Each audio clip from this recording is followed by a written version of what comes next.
Қайырлы күн қымбатты көрермендер. Бүгін мен сіздермен мамықтай әрі жұп-жұмсақ болып шығатын пеште піскен пирожкиді бірге жасайтын боламыз. Міндетті түрде видеоны соңына дейін қарап, лайк, комментарий қалдыруларыңызды сұраймын. Ең әуелі бізге қажетті заттарымызды дайындап аламыз, және де описание бөліміне қалдырдым. Ең әуелі ыдысымызға жылы сүтімізді құйып аламыз. Дәл осындай кішкентай ғана кружкамен. Одан кейін суымызды құйып, ашытқымызды салып, қантымызды және де тұзымызды салып алып, сұйық майымызды құйып, жақсылап тұрып араластырып алғанымыздан кейін біз қамырымызды үйлеуге кірісеміз. Қамырымызды жақсылап тұрып илеп алғанымыздан кейін сұйық майымызды көп құймай, кішкене ғана құйып алып, қамырымызды бір-бір илеп шығамыз. Өте қатты тастайды ағымай, өте қатты жұмсақ та қылмаймыз. Қамырымыз жақсылап көтерілгенше аузын жауып қойып қоямыз. Асып алған картошкамыздың үстіне қара бұрышымызды салып, жуамызды және де тұзымызды салып алып, жақсылап тұрып араластырып аламыз.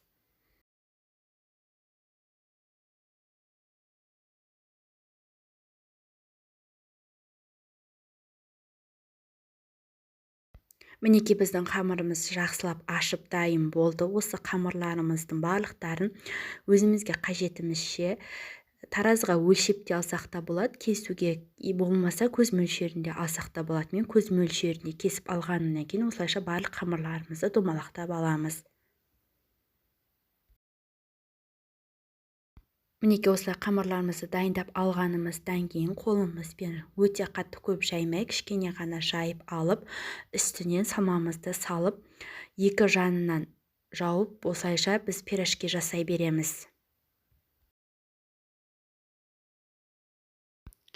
Дәл осылай видеодағыдай етіп, барлық қамырларымызға салмамызды салып, осылайша пирожкилерімізді жасап шығамыз.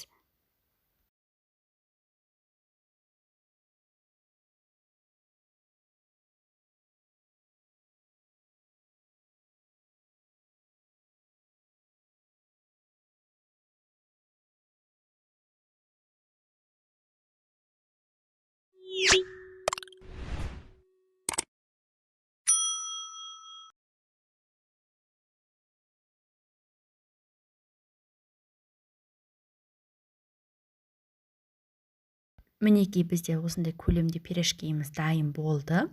Үстіне жұмыртқамызды жағып, 180 және 220 градус пеште әдемілеп тұрып пісіріп аламыз.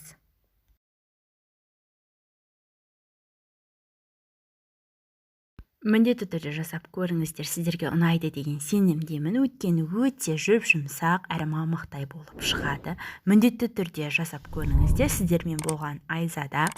Алдағы уақытта керемет рецепттер болады. Сол себепті арнаға тіркеле өтіп, лайк баса кетіңіздер.